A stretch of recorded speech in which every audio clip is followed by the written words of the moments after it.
Radha miss, ಈ button ಒಂದ್ ಸ್ವಲ್ಪ ಸ್ಟಿಚ್ ಮಾಡ್ಕೊಡ್ಬೋದಾ?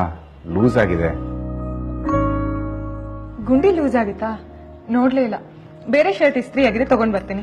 ನೋ ನೋ ನೋ, ಇಲ್ಲ ಈ ಶರ್ಟೇ ಓಕೆ. ನಂಗೆ ಟೈಮ್ ಬೇರೆ ಇಲ್ಲ, ಇದಕ್ಕೆ ಒಂದು ಸ್ಟಿಚ್ ಹಾಕೊಡಿ. ಹಾಗೆ ಹೇಗೆ ಹೊಲಿಯೋದು? ಬೆಚ್ ಕೊಟ್ರೆ ಹೊಲಿಬೋದು. ಅಯ್ಯೋ, ತೆಗಿಲೇಬೇಕಾ? ಐ ಮೀನ್ ಇನ್ಶರ್ಟ್ ಮಾಡಿರೋದು ಹಾಳಾಗುತ್ತೆ, ಇನ್ನಷ್ಟು ಟೈಮ್ ವೇಸ್ಟ್ ಆಗುತ್ತೆ. ಇವತ್ತು ಬೇರೆ hectic day, it's already late. ಬೇಡ ಬೇಡ, ಶರ್ಟ್ ತೆಗಿಬೇಡಿ, ಹಾಗೆ ಇರ್ಲಿ. ಹೋಗಿ ಸೂಜಿ ದಾರ ಪೂಣಿಸ್ಕೊಂಡ್ ಬರ್ತೀನಿ, ನೀವು ಹಾಗೆ ಒಂದ್ ಸ್ಟಿಚ್ ಹಾಕೊಳ್ಳಿ. ನಾನೇ ಸ್ಟಿಚ್ ಮಾಡ್ಕೋಬೇಕಾ? ನಂಗೆ ನೀಡ್ಲ್ ಹೇಗೆ ಇಟ್ಕೋಬೇಕಂತನೂ ಗೊತ್ತಿಲ್ಲ.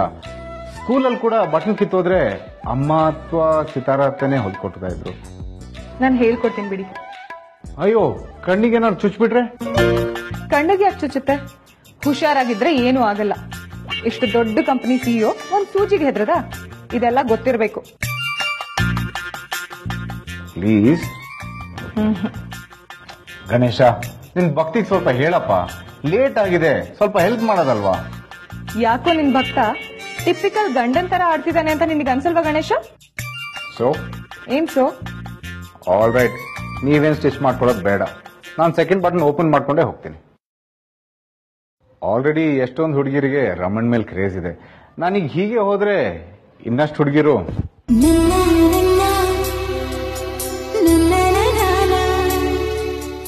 ಇನ್ನಷ್ಟು ಹುಡುಗಿರು